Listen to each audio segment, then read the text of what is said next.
أنت التواب الرحيم. Maybe that's why. Yeah, okay.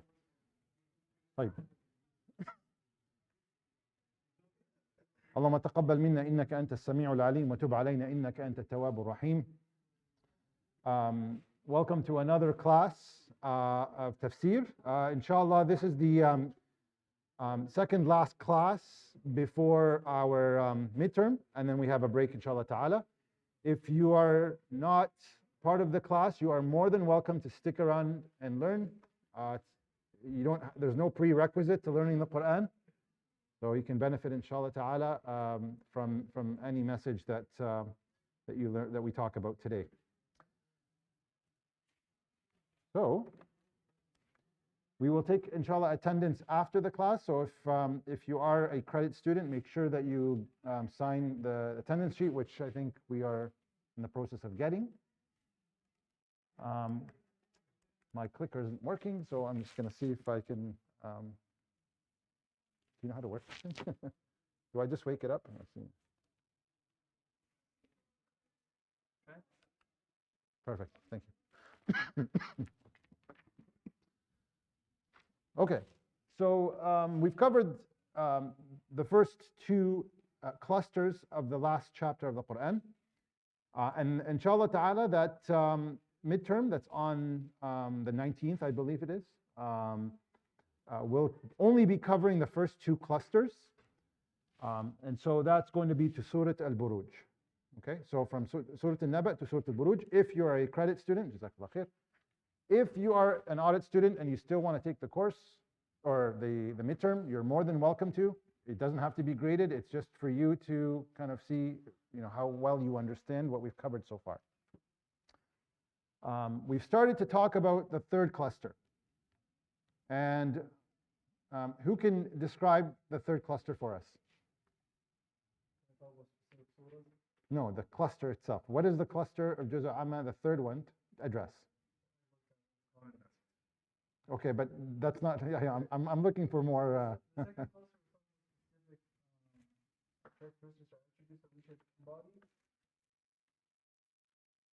Kind of.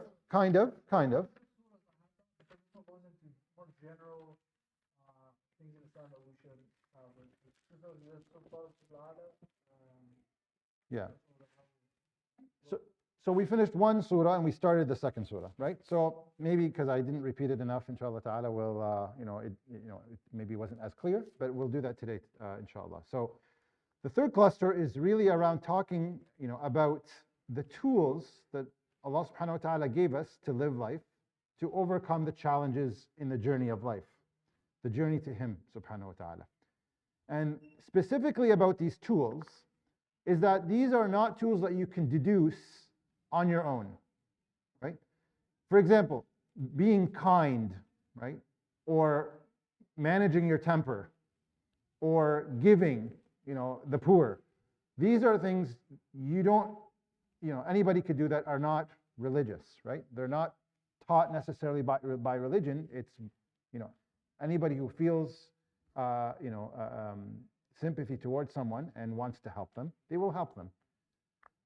Those are not the tools we're talking about. We're talking about tools that are strictly taught by the Quran, by Allah subhanahu wa ta'ala. Had you not learned the Quran or learned Islam or the message of Islam, you wouldn't know about them. You wouldn't know.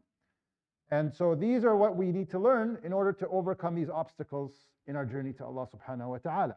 And Allah subhanahu wa ta'ala gives us several surahs in this juz', in this chapter, to learn these tools, and we talked about the first one last week, which was in Surah At-Tariq. Do you remember, who remembers what was that tool that we talked about? Tawakkul, right? What is tawakkul? Somebody other than Asim. What is tawakkul?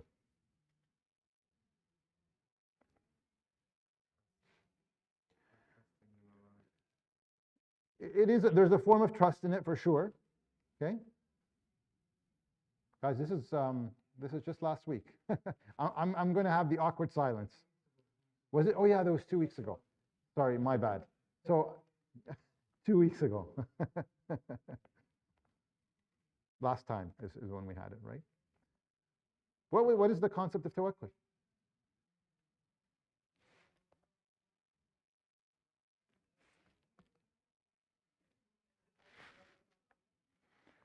So doing your part, right? So understanding that that you have a responsibility and you have to fulfill that responsibility is, you have to put in the effort, but the end result is never in your hands. The end result is in Allah subhanahu wa ta'ala's control. He decides the consequence or the fruit or the result that you get. You and I, our responsibility is putting in the effort and the intention and the work. وَالسَّمَاءِ وَالطَّارِقِ وَمَا أَدْرَاكَ مَا الطَّارِقِ النَّجْمُ الثَّاقِبُ. We talked about the concept of how people feared, right? They fear النَّجْمُ الثَّاقِب. But this is giving you tawakkul that Allah subhanahu wa ta'ala, in kullu nafsin lamma alayha hafiz. Every soul is being protected and is being looked after, right? So anything that's going to befall you, right? Anything that's going to befall you is in the control of Allah subhanahu wa ta'ala, right? So you should not fear something because you are under the protection of Allah, and things you will be, things that are out of your control, you leave to Allah subhanahu wa ta'ala. And things that you have in your control, which is the effort you put in and your intention, that's what matters at the end of the day, right? And you cannot force people, for instance, to believe, right? We talked about that as well, is that your job is, your duty is to call, and Allah subhanahu wa ta'ala is the one who guides, but you have to fulfill your responsibility. And that is, having tawakkul on whatever outcome happens, it happens because Allah subhanahu wa ta'ala ordains it. But again, similar to what Sheikh Adnan just talked about in the khatira, right? Do not use that, to misuse that concept, because a lot of people will say, oh, it's not in my hands anyway. Well, why do I need to bother doing something, right? I don't have the, whatever result is already ordained. Well, and that's what Sheikh Adnan was talking about, is he was talking about it from a ridha perspective, but taking that approach, then you're basically giving the excuse that you're not going to put in the work, right? That it's out of your control, but you still have to take by the means. We also talked about the concept of taking by the means, right? You only take by the means because Allah subhanahu wa ta'ala asked you to take by the means. But the means and the results, right? Allah subhanahu wa ta'ala is in charge of the result. Okay. For the sake of time, we're going to, inshallah, continue on with the next surah, which we started already, which was Surah Al-A'la. So we talked about the first tool, which was tawakkul. Now we're going to talk about the second tool, which we already started last time, which was tasbih. Tasbih. What does tasbih mean? We say it in your prayer. How many times do you say it in your prayer? Subhana Rabbi al-Azim and Subhana Rabbi al-A'la. 3 times? Times how many rakahs? Well, 6 times, right?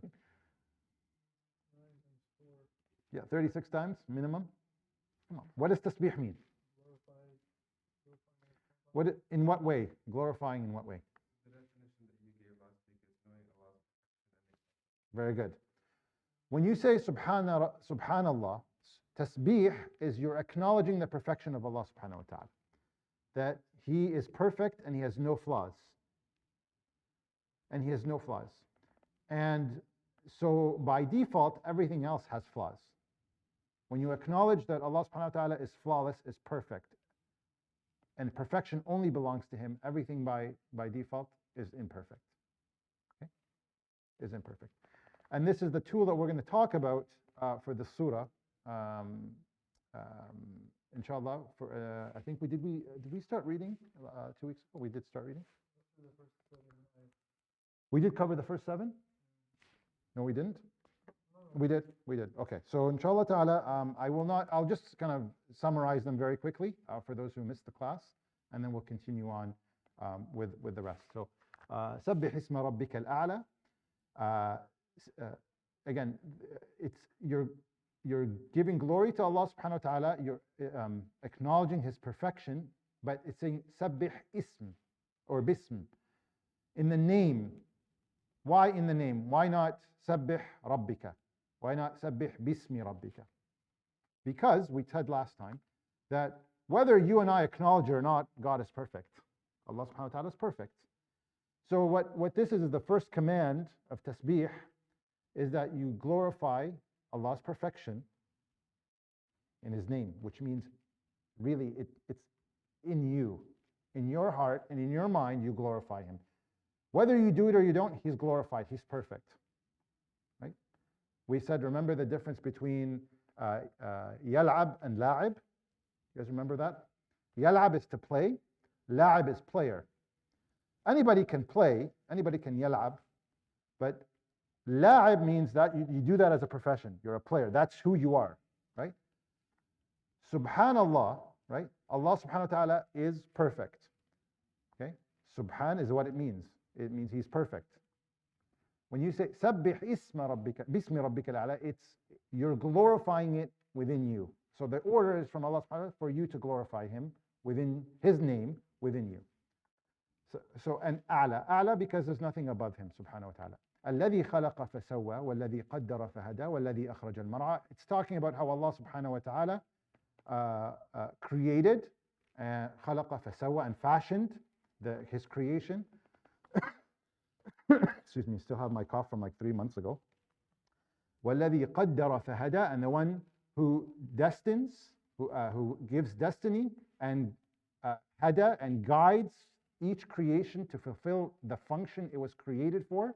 وَالَّذِي أَخْرَجَ الْمَرْعَى, and the one who brings out the pasture and then makes it basically fade away or go into its browned or dried, decomposed composition.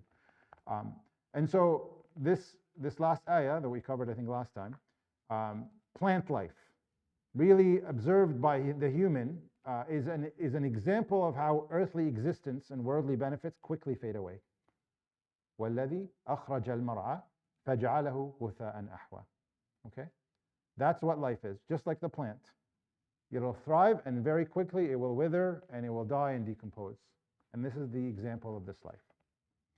So Allah subhanahu wa ta'ala is saying, get to know Him or glorify His perfection through His creation, by looking at His creation and seeing what He created subhanahu wa ta'ala in order for you to recognize His perfection. So let's continue on reading bi'idhnillah ta'ala. Which ayah over here? Okay, so number 6 inshallah ta'ala. سنقرئك فلا تنسى إلا ما شاء الله إنه يعلم الجهر وما يخفى.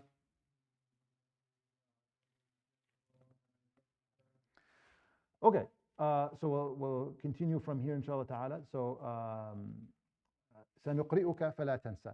Allah subhanahu wa ta'ala is saying to the Prophet ﷺ, we're going to نقرئك, we're going to make you recite the Quran such that you do not forget it. Now it's important to kind of stop here because the Prophet, peace be upon him, ﷺ, is a human. And so Allah subhanahu wa ta'ala is saying سنقرئك فلا تنسى, so that you will not forget. We will give you the Quran so you will not forget. Right? The fact that Allah subhanahu wa ta'ala says, so you will not forget, indicates what? That the Prophet ﷺ is a human. He will forget. He ﷺ is not perfect. Right? And so you cannot, and I cannot give tasbih to the Prophet ﷺ. We cannot attribute perfection to Prophet Muhammad ﷺ because he's a human. So all perfection goes to Allah subhanahu wa ta'ala. Okay? And the fact that Allah subhanahu wa ta'ala said فَلَا تَنْسَى, so that you don't forget, highlights how the human, and it's not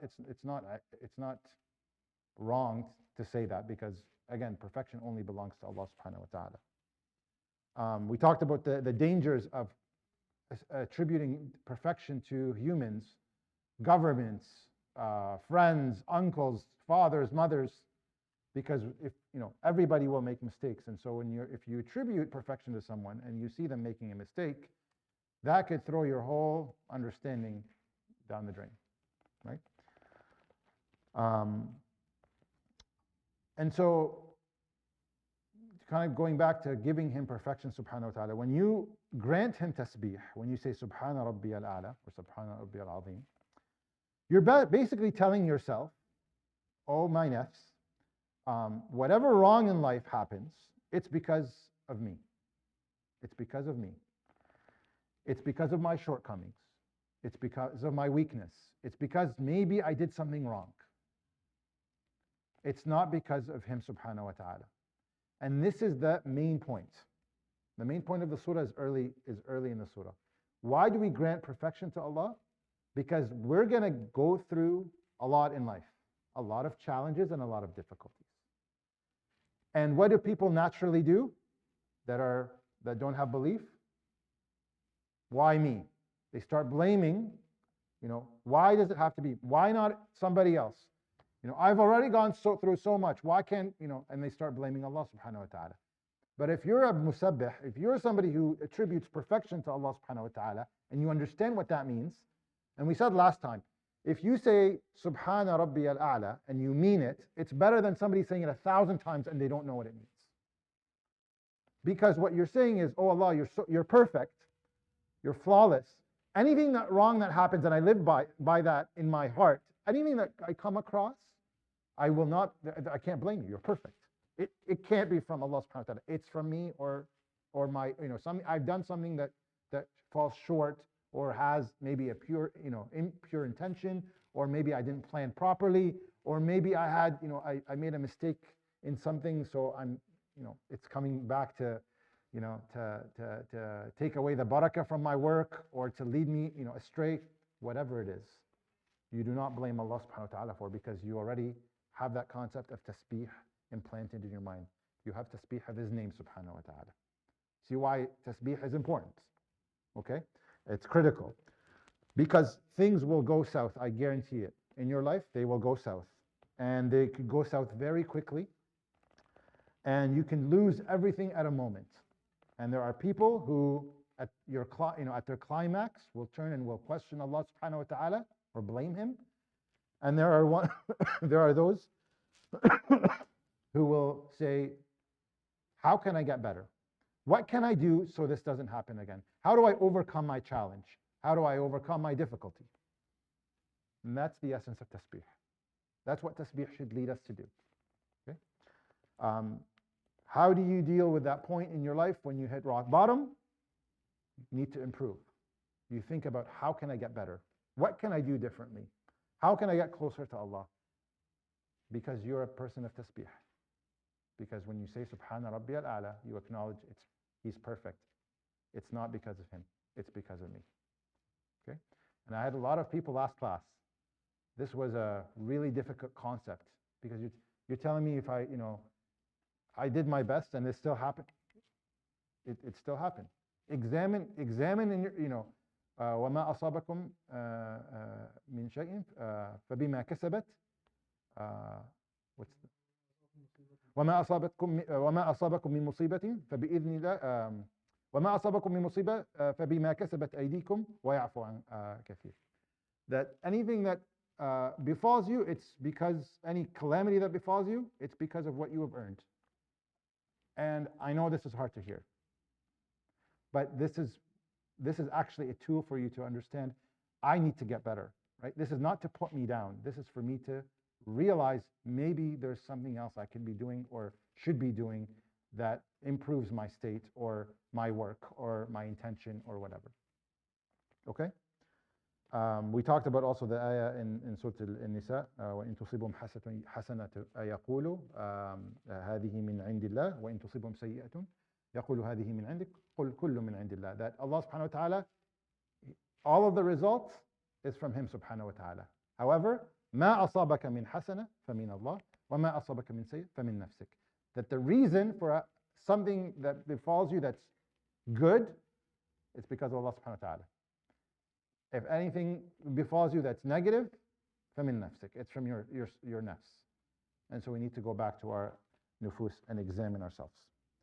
So we've already covered two elements of tasbih, which are acknowledging Allah subhanahu wa ta'ala is perfect, and therefore I am and everybody else is not perfect. Okay? 2 out of the 4 elements of tasbih. We're going to continue on, inshallah ta'ala. سَنُقْرِئُكَ فَلَا تَنْسَى. So Allah subhanahu wa ta'ala is teaching the Prophet ﷺ, or telling him, he doesn't read or write, he doesn't read or write, but he can speak and he understands. So he memorizes it, right? He memorizes the Arabic language, the Quran through in the Arabic language, and he has a fear that he will, will forget the Quran. And Allah subhanahu wa ta'ala, because at age of 40, I don't know how many of you here are 40, but I'm above 40, it's difficult to remember. And so the Prophet ﷺ was afraid he was going to forget it, because Jibreel is coming down and reciting these ayat once. At that time, right? He did review ﷺ with Jibreel every Ramadan, but he came and he would say the ayat once. And the Prophet ﷺ was worried that he would forget it. And so he would start trying to say it after Jibreel alayhi salam. And Allah subhanahu wa ta'ala says, لا تحرك به لسانك لتعجل به. Do not move your tongue with it. إن علينا جمعه وقرآنه. It's Allah subhanahu wa ta'ala will take care of the compilation of the Quran. Within you. Do not move your tongue, you will remember it. سَنُقْرِئُكَ فَلَا تَنْسَى. You're not going to forget it. And so that's the exception, that the Prophet ﷺ will not, he's a human, he could forget anything, alayhi salatu wasalam, but the Quran, because Allah subhanahu wa ta'ala says, سَنُقْرِئُكَ فَلَا تَنْسَى إِلَّا مَا شَاءَ اللَّهِ, except what Allah subhanahu wa ta'ala wills for you to forget. And this speaks to the point of abrogation. Abrogation of the Quran. So if you want to learn more about abrogation, please take Ulum al-Quran. I won't talk too much about it, but what I will say is, and this is, I think, the opinion I follow strongly, is abrogation of the Quran. Anyone not know what abrogation is? Okay. Nasikh, mansukh. So abrogation is when ayat were revealed by Allah subhanahu wa ta'ala and their rulings superseded or basically ruled over other ayat that had other rulings. Okay? So ayat, they were there for a particular ruling, that Allah subhanahu wa ta'ala revealed other ayat, basically that the ruling supersedes the other ones. Now, some scholars say the Quran, and I don't want to go into the details because we can open a can of worms. Some say there are ayat in the Quran that are there, but they're abrogated in meaning. Like the ruling is abrogated, but they're still part of the Quran. I follow the opinion that anything that's in the Quran has already abrogated, and anything else that's been abrogated is gone. It's not part of the Quran. Allah subhanahu wa ta'ala made the Prophet ﷺ forget it. سَنُقْرِئُكَ فَلَا تَنْسَى إِلَّا مَا شَاءَ اللَّهِ, except what Allah wills. And what Allah willed is for you to forget, alayhi salam, anything that was abrogated. And that's one of the tafsir of this ayah. Okay? Make sense? إِلَّا مَا شَاءَ اللَّهِ. And the reason why I think it's very important to follow this opinion is because if you start saying things like, oh, this ayah is abrogated, you start setting precedents, or you're opening a can of worms for anybody to pick on any ayah and say, nope, this ayah is abrogated. Right? What if it's a specific ruling that has been abrogated? That's what I'm saying. Any ruling, it's in the Quran today, it's already, it's in there. There's no, anything in the Quran today is rules. There's no abrogation for that ayah. Otherwise, it wouldn't be in the Quran today. Because we know that there's ayat of the Quran that were revealed to the Prophet ﷺ at his time, and they're not part of the final product, if you will. Okay? So if you want to know more about abrogation, take the class, inshallah ta'ala. We actually had a whole Q&A about abrogation, so I don't want to go into too much detail, but what I want you to take from the tafsir is, سَنُقْرِئُكَ فَلَا تَنْسَى. Allah subhanahu wa ta'ala is saying to the Prophet ﷺ, we will basically recite, the Quran will be recited to you, so you will not forget, except what Allah subhanahu wa ta'ala wills. إِلَّا مَا شَاءَ اللَّهِ إِنَّهُ يَعْلَمُ الْجَهْرَ وَمَا يَخْفَى, that He indeed knows everything that is apparent and that is hidden or secret. Okay? Let's continue, inshallah ta'ala.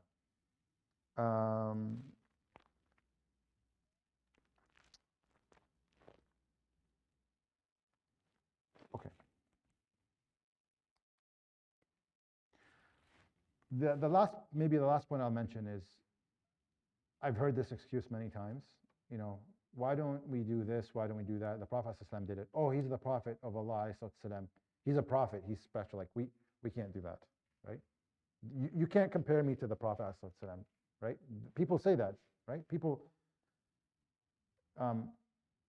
The point is from these verses is that the Prophet ﷺ, we know, is not perfect, and it's not wrong to say that because tasbih again only belongs to Allah. Okay, but we cannot use the example that the Prophet ﷺ is at a level that we can't reach, because at the end of the day he was sent as an example for us.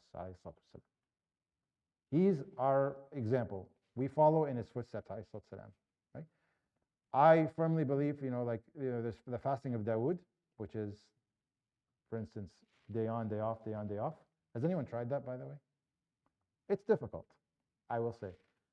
The Prophet ﷺ fasted Mondays and Thursdays, and the 3 white days in the middle of the month. Right? He didn't fast the fasting of Dawood, but you will get the ajr, inshallah ta'ala, if you follow the sunnah of the Prophet ﷺ for that fasting.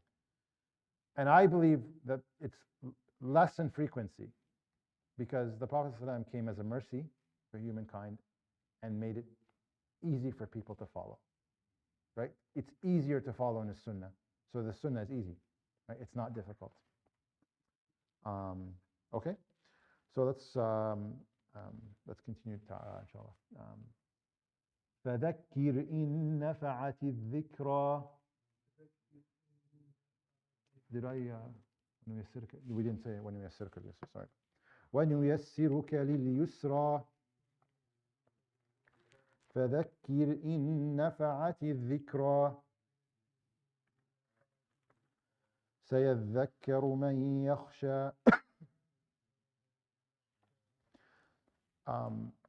So ونيسرك لليسرى. We will make ونيسرك لليسرى. Again, remember when there's a verb and a noun that come from the same root, it's to emphasize the meaning of that action. Allah subhanahu wa ta'ala is saying, we are going to ease you into the ultimate ease. We're going to ease you into the ultimate ease. What's the ultimate ease? Islam. Islam is the ultimate ease. Islam came to make life easy.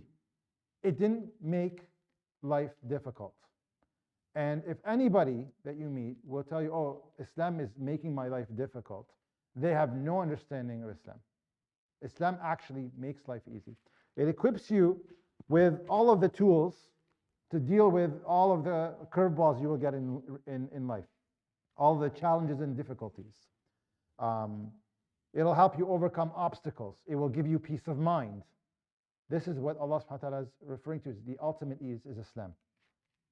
So anybody who, and this comes to our third point of the third component of tasbih, is Allah subhanahu wa ta'ala, as part of his perfection, he gave us the easy way through life.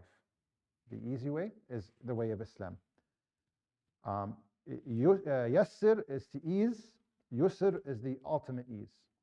وَنُيَسِّرُكَ لِلْيُسْرَى. So,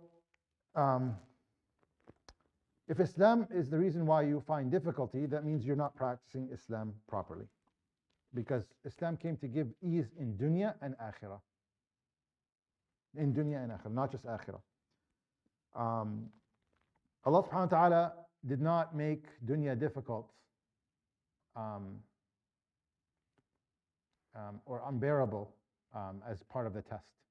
Allah subhanahu wa ta'ala gave obstacles and tests for people, but he also gave them the solution.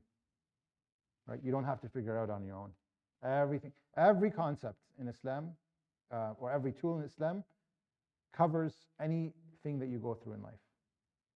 Everything from tawakkul to rida to thankfulness to patience, everything is covered by Allah subhanahu wa ta'ala in his message of Islam. And so Allah subhanahu wa ta'ala says, فَذَكِّرْ إِن نَفَعَتِ الذِّكْرَى. And so remind them if the reminder will benefit them. Remind them. It's your job to remind people about Islam and that it's the easy way of going through life. That's your responsibility. سَيَذَّكَّرُ مَن يَخْشَى. The ones who will remember are the one who yakhsha. Yakhsha is very difficult to translate in English because it's a bunch of, call them states or emotions that are together. It's not just fear. Khashya is not just fear. It's not just love. It's not just being in awe. It's not just having total 100% respect. It's all of these together. This is khashya.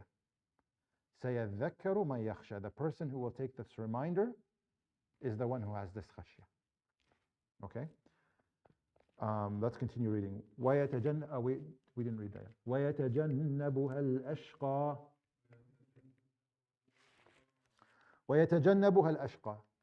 And the one who يَتَجَنَّبُهَا is the one who is going to avoid it or move away from it. يَتَجَنَّبُهَا الْأَشْقَى. Ashqa comes from shiqa. Shiqa means difficult. It's the opposite of yusr. When we yassiruka lil yusra, we will ease you to the ultimate ease. سَيَذَّكَّرُ مَنْ يَخْشَى. The one who has khashya will take this as a reminder and will use it, this ultimate ease. But the one who will avoid it, al-ashqa, which comes from difficulty, which means the person who chooses a life of difficulty will ignore this reminder. SubhanAllah, it's talking about yusr and us. Shiqa is difficulty. So if you think, people who party and smoke and drink and have relations, they're at ease and they're enjoying their life, they're really not.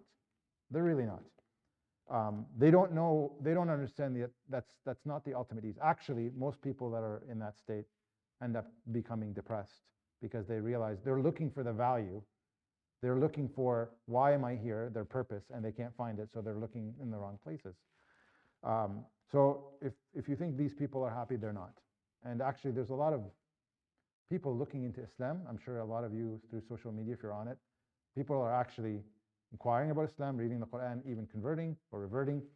And some of them are sharing the story and saying, I used to be this, doing this, and I got to a point where I wanted to commit suicide from all the partying. Partying and doing whatever I desired did not help me. And the one who turns away from this reminder is actually the one who's going to experience the difficulty.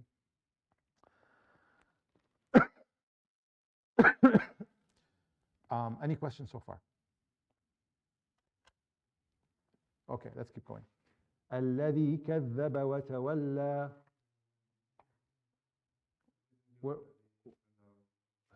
Sorry, ويتجنب الأشقى الذي يصلى النار الكبرى. Sorry, yes. الذي يصلى النار الكبرى ثم لا يموت فيها ولا يحيا. الذي يصلى النار الكبرى, the one who will enter forcefully and the fire, the grand fire, al-kubra. This is the difficulty for the people who chose difficulty, right? People who choose difficulty get difficulty in dunya and akhirah. And they will not find ثم لا يموت فيها ولا يحيا. They will not find in it life or death in this hellfire. The lesson here is if you don't find life in dunya, you will not find life in akhirah. If you don't find life in dunya, you will not find life in akhirah. Okay? And life is not about somebody breathing and walking. That's not what life is. There are many people that breathe and walk, but they're dead. Their hearts are dead. That's not life. Right? Life is about the heart. Is it alive or is it dead? And Allah subhanahu wa ta'ala talks about the heart in the Quran, إِنَّهَا لَا تَعْمَى الْأَبْصَارُ وَلَكِنْ تَعْمَى الْقُلُوبُ الَّتِي فِي الصُّدُورِ. That blindness doesn't happen in the eyes; it happens in the heart.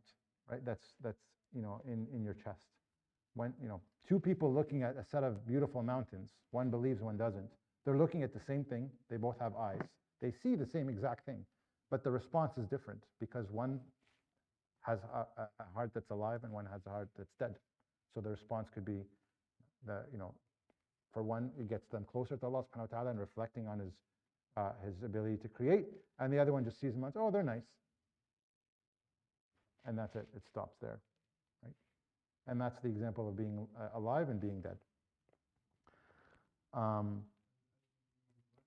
الذي, the one.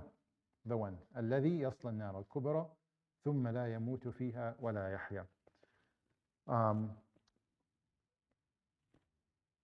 And so we're going to go, so we have the three elements of tasbih so far. We're going to go to the fourth one now. The first one is perfection to Allah subhanahu wa ta'ala. Second one, so we're not perfect. Nobody else is perfect, right? And so because we're not perfect, and it's going to come to the fourth one we're going to talk about shortly. The third element is that Allah subhanahu wa ta'ala has given us the ultimate ease. And this is part of the tasbih, that His perfection, He made our way easy by giving us the ultimate ease, which is Islam. So acknowledging that is part of tasbih.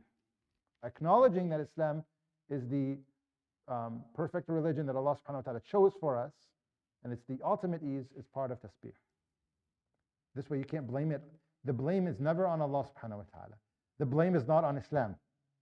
Okay? It's on the imperfection of the creation, ourselves. And that's part of tasbih. Which it's not meant to crush you, it's meant to help you, to say, how can I make things better? What do I need to work on? And this leads to the next ayah. Okay? قَدْ أَفْلَحَ مَنْ تَزَكَّى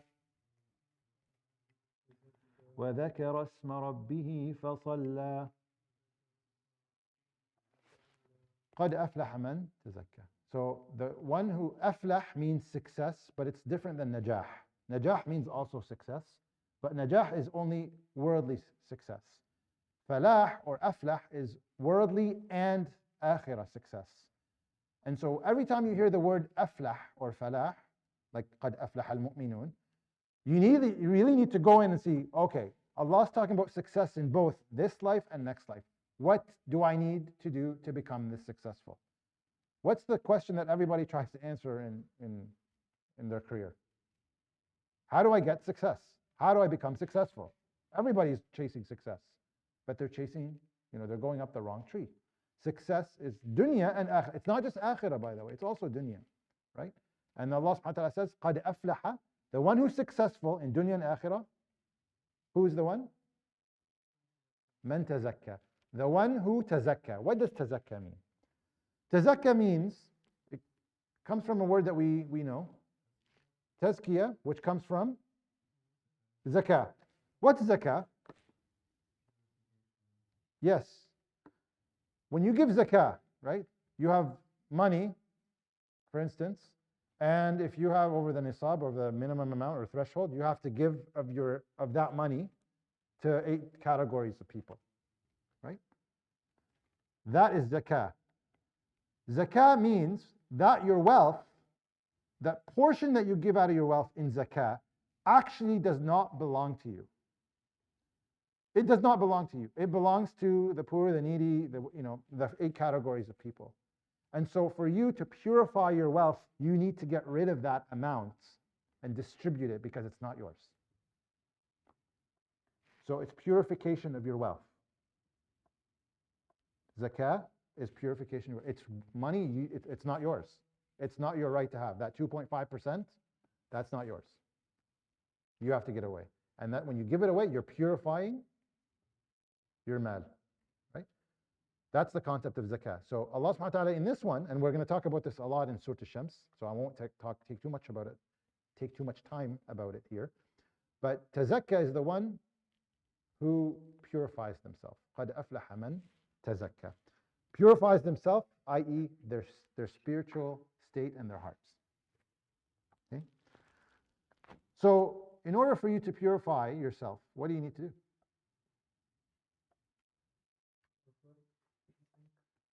You need to improve.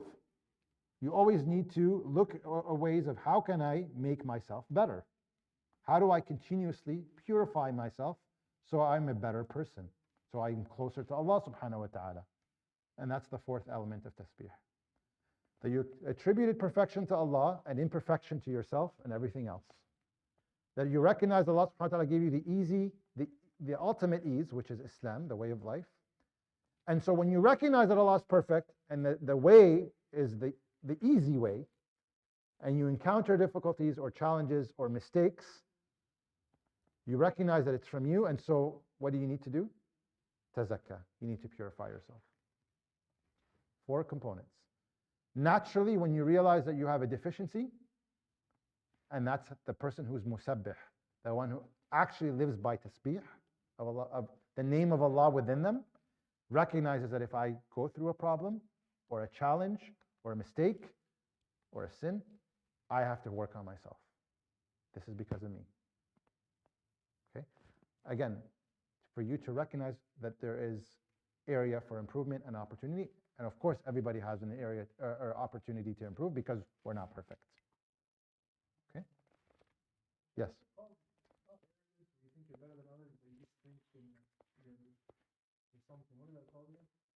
Kibr? Ujb? Ujb. I'm coming to that. So, I'll give you, before I go there, I'll give you a scenario. If you fail an exam, you can do nothing about it and say, it's destiny, right? That's part of Allah subhanahu wa ta'ala's destiny, and that's not tasbih. Why? Who are you blaming? You failed an exam. You're kind of blaming God, right? You're kind of blaming God. You are blaming God. It's not kind of, right? It's not Allah subhanahu wa ta'ala's fault. It's not. Okay? So that's one response, and that's the passive approach that, even with rida that Sheikh Adnan talked about, right? The passive approach. That's not tasbih. Tasbih would say, I didn't do well on the exam. I need to continue to study, or study differently, or study harder, or maybe I became too arrogant. Maybe I didn't show thanks to Allah subhanahu wa ta'ala. Maybe I committed another sin. Maybe I missed Fajr. Maybe I didn't lower my gaze. That's how by the way, that's how the righteous used to look at their deficiencies, right? I think there was Imam Shafi'i, who had a photographic memory, rahimahullah. He forgot something that he had known, had memorized, and he remembered one of his sins, and said, "It's because of that I forgot." Right? It's because of that I forgot, and he had a very sharp memory, as we all know. That's how you have to look at things, right? What did I do? So if something doesn't go my way, and I thought I put the effort in, maybe there's something I have to look into. Maybe there is, to your point, Austin, maybe I saw myself better than someone. Or maybe I saw myself as great or perfect, or had so much confidence that, I'm going to ace this thing, right? Or I was doing it for the wrong intention. I was doing it for recognition, or a worldly benefit, or to put somebody down, right? You got to examine your heart. And this is why, قَدْ أَفْلَحَ مَنْ تَزَكَّى. You got to purify your heart. You got to use these as opportunities. And maybe this is the take-home message. When you run into a problem or a difficulty or a result that is not what you expected or you liked, use it as an opportunity to reflect on yourself. How do I improve? How do I improve? So let's continue, inshallah, for the sake of time. Let's see here. Yeah, let's continue. وذكر اسم ربه فصلى بل تؤثرون الحياة الدنيا والآخرة خير وأبقى إن هذا لفي الصحف الأولى صحف إبراهيم وموسى. So قد أفلح من تزكى is working on yourself to purify yourself. وَذَكَرَ اسْمَ رَبِّهِ فَصَلَّى. وَذَكَرَ is reminded themselves of what? Ism, again, ism, just like سَبِّحِ اسْمَ رَبِّكَ الْأَعْلَى. وَذَكَرَ اسْمَ رَبِّهِ, and they reminded themselves or herself of the name of Allah subhanahu wa ta'ala, because Allah subhanahu wa ta'ala is already perfect. Right? Whether you and I accept it or not, whether you and I like it or not, whether we believe it or not, Allah subhanahu wa ta'ala is perfect. That doesn't change Him subhanahu wa ta'ala. But what changes His status in our minds and our hearts is up to us. And so Allah subhanahu wa ta'ala is saying, وَذَكَرَ اسْمَ رَبِّهِ, and they remind themselves of Allah's name, the one that is attributed perfection and the highest. سَبِّحِ اسْمَ رَبِّكَ الْأَعْلَى. Right? Nothing is higher than Him subhanahu wa ta'ala. فَصَلَّى. Salah comes from sila, which means connection, establishing a connection with Allah subhanahu wa ta'ala. So you magnify Allah subhanahu wa ta'ala in your heart. In your heart. He doesn't need you to magnify Him. He's already magnified subhanahu wa ta'ala. But you can magnify Him in your heart. He's asking you, He's commanding you and I to magnify Him in your hearts, because that's what's going to lead you to success through your obstacles, right? Through those 4 points we talked about.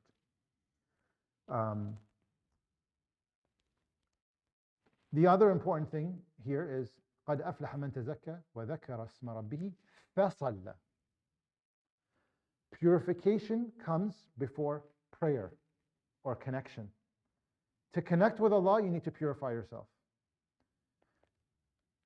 This is misused amongst lots of people, particularly parents, who go on teaching their kids that they have to forcibly pray without explaining why you need to pray.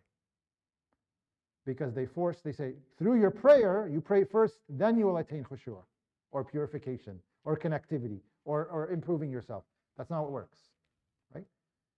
You need to approach prayer differently. You need to approach prayer with understanding, with you purify your heart so that when you approach Allah subhanahu wa ta'ala, you have a connection with Him. It's not the other way around. You don't establish the connection to purify yourself.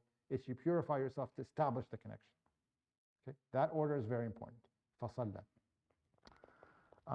بَلْ تُؤْثِرُونَ الْحَيَاةَ الدُّنْيَا. Bal is a very strong word in Arabic. We already talked about it several times. What does bal mean? Two letters, but very powerful. Bal.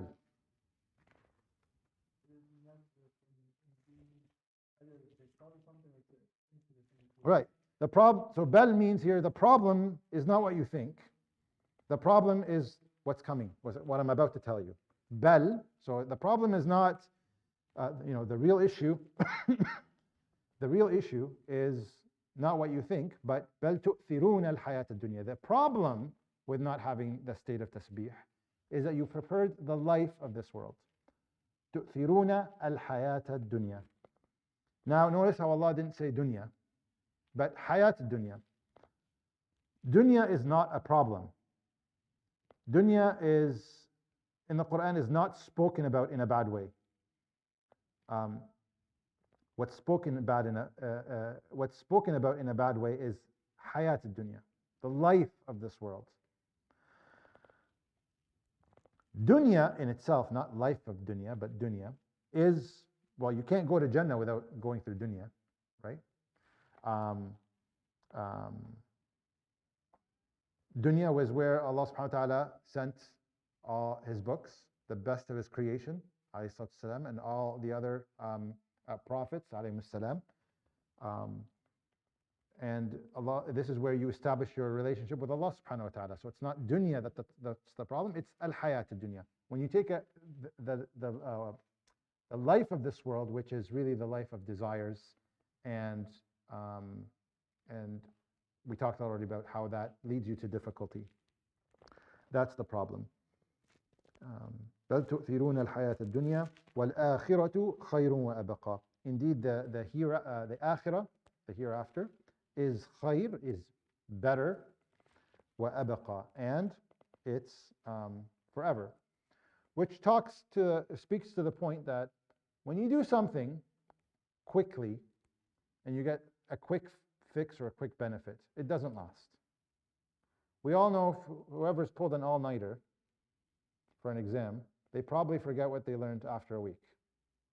Doesn't stay here very long, right?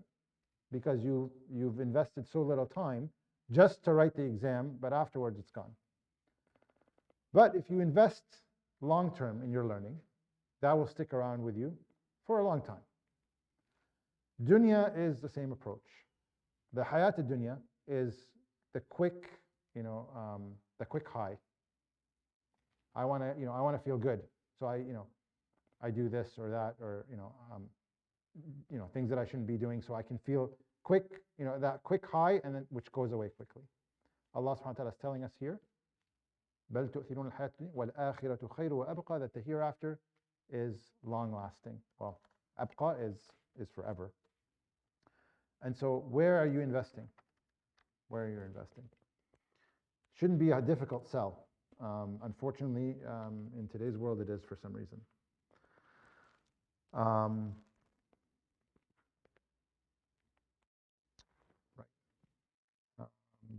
وَالْآخِرَةُ خَيْرٌ وَأَبْقَى إِنَّ هَذَا لَفِي الصُّحُفِ الْأُولَى. Indeed, this, i.e. this concept, this message in the surah, or this concept of tasbih, إِنَّ هَذَا, هذا is referring to this, what we're talking about in the surah. لَفِي الصُّحُفِ الْأُولَى, it's in older scriptures. صُحُفِ Ibrahim and Musa, the scriptures of Ibrahim and Musa. The prophets, before the Prophet who taught this concept. Again, it's a religious concept of tasbih, taught by Sayyidina Ibrahim and Sayyidina Musa as well, before the Prophet ﷺ. I.e., you don't see flaws in Allah subhanahu wa ta'ala. He's perfect. That flaws are within us. And that Allah subhanahu wa ta'ala gave us the easy way, right? Ultimate ease. Not just the easy way, but the ultimate ease. And so anything that we come across that's difficult or problematic is because of us. And so we need to think about, I think, the fourth point, which is, how do I get better? How do I improve? If you have these realizations, all four components, you are a person of tasbih. And this is why, again, you say, Subhana Rabbi al-A'la. Say it acknowledging Allah's perfection, thinking about how perfect Allah is. Trust me, when this is said over and over and over, and we all need to work on it. When you hit a wall, you will, some people's automatic, maybe their reaction internally without expressing it is of doubt, is of, being upset or angry with Allah subhanahu wa ta'ala. But if you have that concept of tasbih, always, every time you say, you're really contemplating it and living by it. When you hit, when you see the people of Gaza, what they've gone through. I just saw a video a few days ago. They're sitting in their tents. They're in the same clothes for the past month and a half, and they're sitting there, and they're talking, and they're singing a nasheed, and they're saying "Sanabqa huna," right? It's just incredible that they recognize that whatever has happened to them is, they're content with that. They did not attribute that to Allah subhanahu wa ta'ala and saying, oh, Allah subhanahu wa ta'ala, why us? Why is this happening? Why does it continue to happen? It doesn't come across their minds. Right? So that's the tool of Surah Al-A'la. And I'll just end with one last example of the Prophet ﷺ. When he went to Ta'if, right? This was the hardest part of his life. He said it. Khadija had just passed away. His uncle had passed away. His support was completely gone. Right? He left, and people in Mecca were persecuting the Muslims. He left to Ta'if. At this point, half of the Muslims are Abyssinia, and the Prophet ﷺ has a few hundred people who are believers at this point. And they kick him out of Ta'if. Not only just kick him out, but they send their slaves and their children to basically throw rocks at him. And then he sits under the tree. And you could, any human being, I believe, in that situation, I don't think anybody would have responded the way he responded, right? What did he do, What did he do? What's that? Before that, he sat down and excuse me, he sat down and he said, oh Allah, as long as you're not upset with me, then I'm okay. As long as you're not upset with me, then I'm okay. Everything that's happening to me, i.e., if it's happening because of my deficiency or my weakness or my mistakes, right? Without saying it that directly, he's saying, as long as you're not upset with me, because Allah subhanahu wa ta'ala, he's saying, oh Allah, if you're upset with me because I did something, as long as it's not that, I'm okay with everything happening around me. And that's what he feared, alayhi salam. That did he come up short in any way, shape, or form? That it would bring Allah subhanahu wa ta'ala's anger. That's what he was worried about. Right? And this is the state that we need to be in. This is the ultimate tasbih. And I encourage you to obviously reflect on this story and to actually read his dua. Any questions before we close? Yes.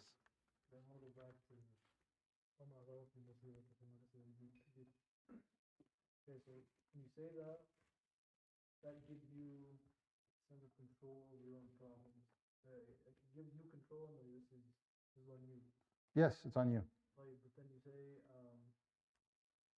this is where Allah is ordinate. And you still have to take by the means, even though you don't control the outcome, but you still have to take by the means, even though the result is completely out of your hands. Yes. You have control, but you don't actually have control. You control your behavior. You control. Remember, we talked about choice. The second cluster was all about choice. So that all should have been resolved there, right? So you have control of your decisions, what you intend to do, your effort, where you put it in, and the actions that your behavior that you carry out. The result is not in your hands. It's an outcome. Of course, it's an outcome. Yeah, but you're the reason. It's the outcome, but you're the reason. I'm controlling it. You're the reason for that outcome. But that outcome is not in your hands. You're the reason for it. Allah subhanahu wa ta'ala is the one who gives the outcome. Right? If I could choose any outcome, like I wouldn't be worried at all. Right? We would all be in Jannah right now, right? If we can choose our outcome. We don't choose outcome. Right? We don't choose. We choose what our intention. We talked about choice, the concept of choice. How we behave, what we intend, and what we can do. Ultimately, after what we do, it could result in many outcomes. Allah subhanahu wa ta'ala chooses that. And we talked about consequences, right? كَلَّا بَلْ رَانَ عَلَى قُلُوبِهِمْ, right? So consequences to our actions, they're always there. Allah chooses those consequences. And there are also sunan of His consequences, subhanahu wa ta'ala. Sunan meaning they're laws. I.e., if you sin, it's going to put a veil on your heart or a black dot on your heart.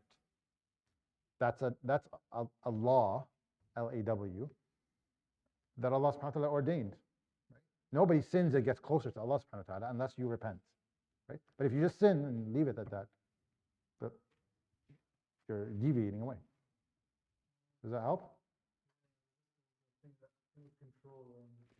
Humans love to be in control, subhanAllah. No, good, excellent question. Excellent question. Anybody else, inshallah, before we move on? We have about 15 more minutes. We'll wrap up at 9:20 because we started late. We started really late today, subhanAllah. The reason why I want to get at least through half Surah Al-Ghashiyah is because next week is the final class, and we need to we missed last week, so I'm trying to make up for it. Any other questions before we move to Surah Al-Ghashiyah? Anybody struggling with this concept, by the way? Does tasbih mean anything to you today that after this class than before? Is it clear? You're thinking about multiple things at once. Like it's not just one thing, but once you internalize all of it, it's just naturally. Yes. There's that many elements to it. Okay, let's start Surah Al-Ghashiyah before we get to this here. Yeah. All right. Surah Al-Ghashiyah is the third surah of the cluster, of the third cluster. And it talks about, we're going to talk about the meaning of Ghashiyah is shortly. But I want to kind of give you some context. First, let's talk about maybe what it's called. So it's called in Masahif Surah Al-Ghashiyah. It's also referred to sometimes as Hal Ataka Hadith Al-Ghashiyah, or in some cases also Surah Hal Ataka in some Tafseer. It's where was it revealed?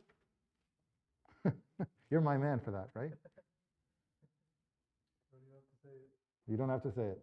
Mecca, right? Everything is in Mecca except for two surahs in Juz' Amma. Unlike Surah Al-Tariq and A'la, which we already covered in this cluster, those were early Meccan surahs. Surah Al-Ghashiyah is a late Meccan surah, revealed in the 10th year of the prophethood.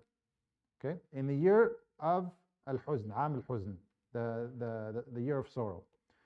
It was a very difficult time for the Prophet ﷺ and the Sahaba. Again, the death of Khadija radiallahu anha, Abu Talib. Sahaba were killed. There was the migration to Abyssinia due to oppression.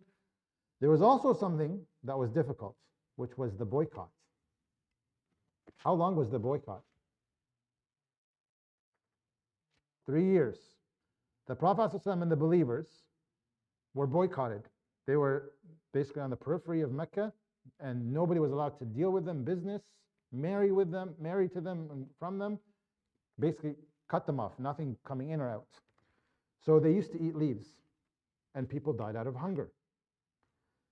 Khadija radiallahu anha, Quraysh actually gave her, basically a free pass to, because she was very noble in Mecca, very honorable. They actually, they told her, you don't have to be, you're not part of the boycott. But she stuck with the believers. She remained in the boycott, even though she had a choice to go back in. She was the Sayyidah of Mecca, radiallahu anha wa ardaha. And she passed away shortly after the boycott. And then the surah was revealed. And just to give you maybe a little bit kind of more context, Aisha radiallahu anha asked the Prophet when the Prophet was thinking about Khadija, she said to him, Allah gave you a better one than her, referring to herself, right? And the Prophet said, no, Allah subhanahu wa ta'ala did not give me one better than her. She believed in me when nobody else believed in me. Everybody called me a liar, but she accepted that I was telling the truth. When nobody gave me anything, she supported me with her wealth. Allah subhanahu wa ta'ala gave me children from her. That's how beloved she was to the Prophet ﷺ, right? And he would enjoy talking to her friends because they reminded him of her. So imagine the state of the Prophet ﷺ.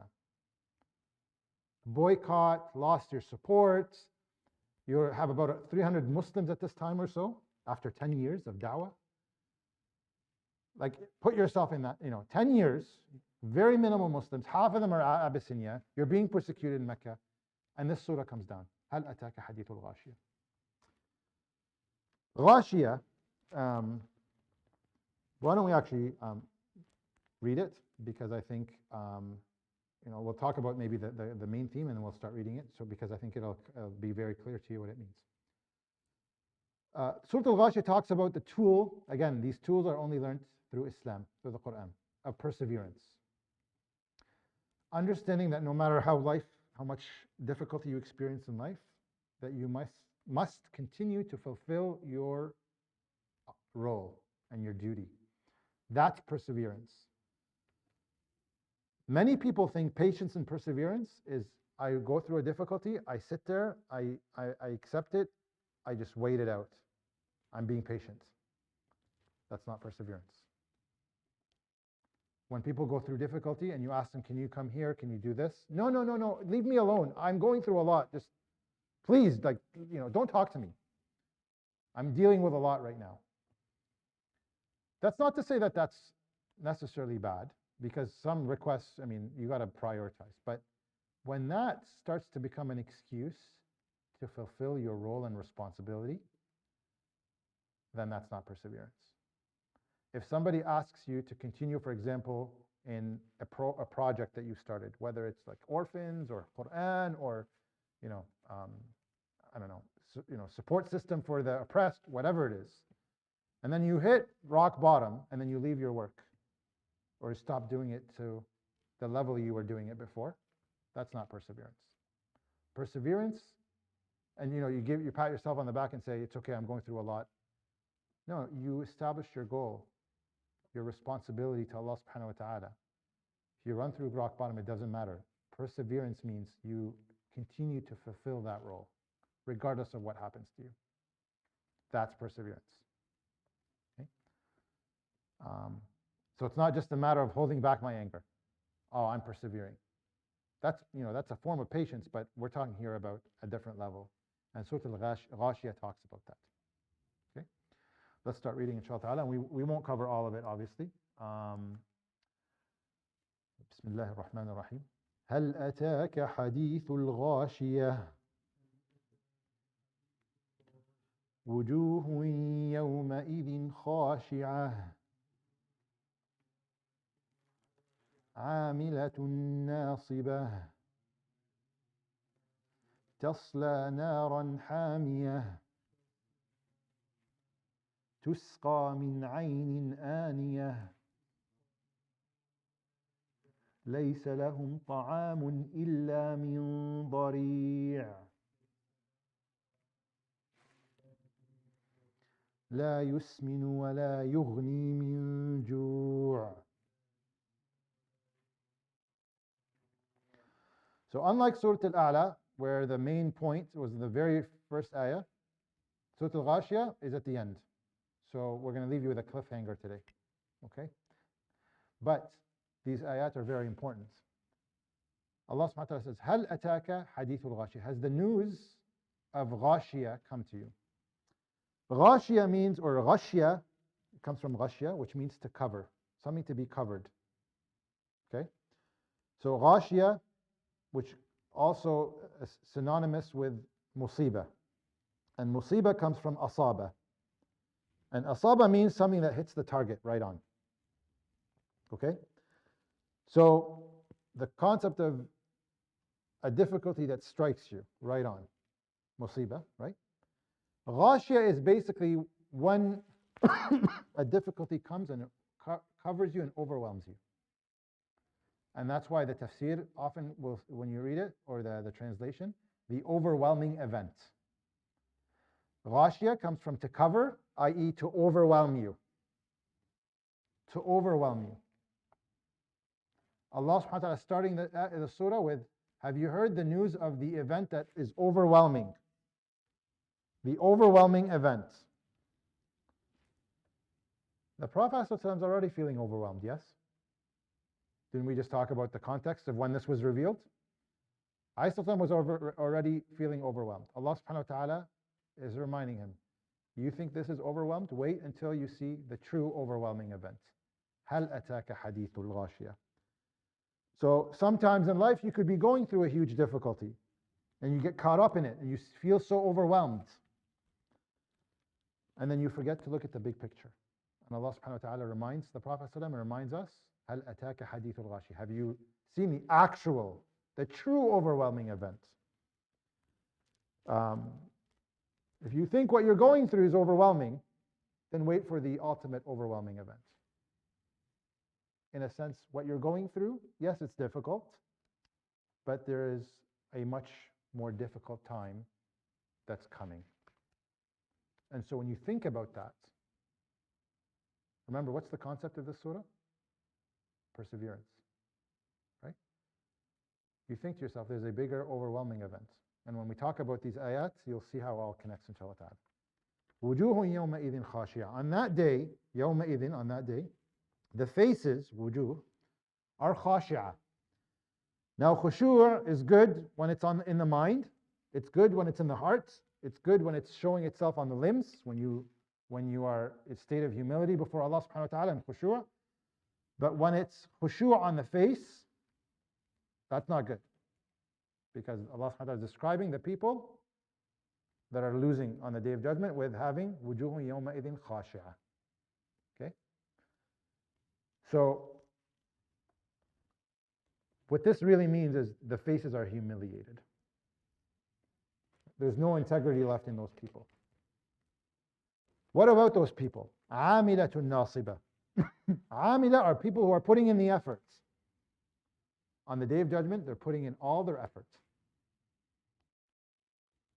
in the hope that it counts. Does it count? Nasiba means that they are tiring themselves in their effort to achieve their deeds. So Amila, they're persevering, they're working hard on the Day of Judgment, right? They're putting all their effort in all of a sudden.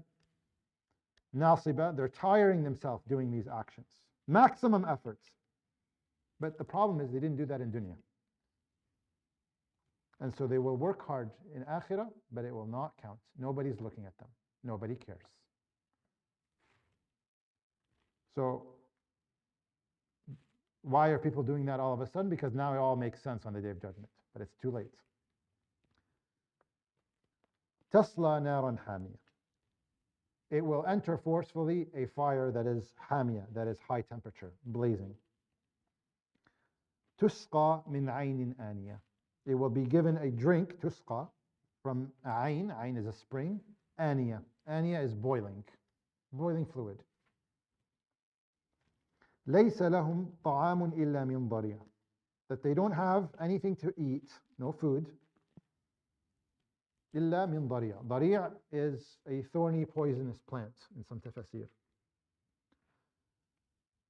This poisonous plant, لا يسمن ولا يغني من جوع. It will not nourish them or relieve them from hunger.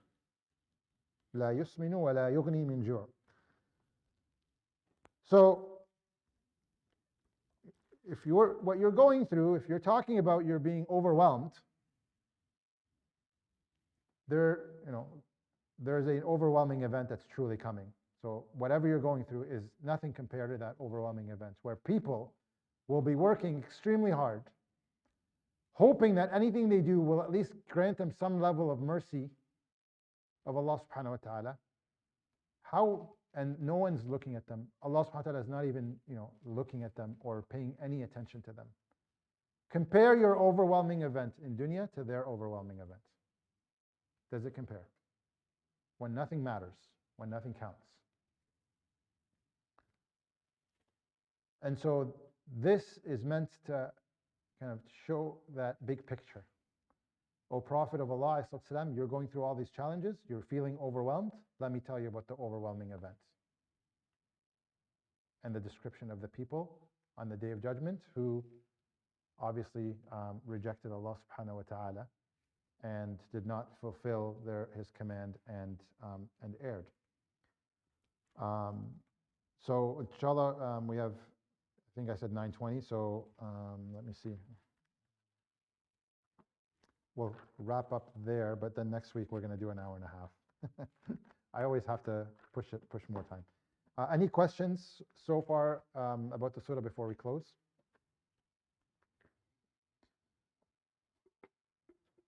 Okay, so Surah Al-Tariq talks about tawakkul. Surah Al-A'la, tasbih. We know what the meaning tasbih is now, right? Hopefully when we say Subhana Rabbi Al-A'la, we really live by that and understand it and comprehend it. And then Surah Al-Ghashiyah talks about perseverance. And what does that mean? You continue to fulfill your role irrespective of how overwhelmed you feel. Because the people who don't fulfill their role, they will try to fulfill their role in the hereafter when it doesn't count.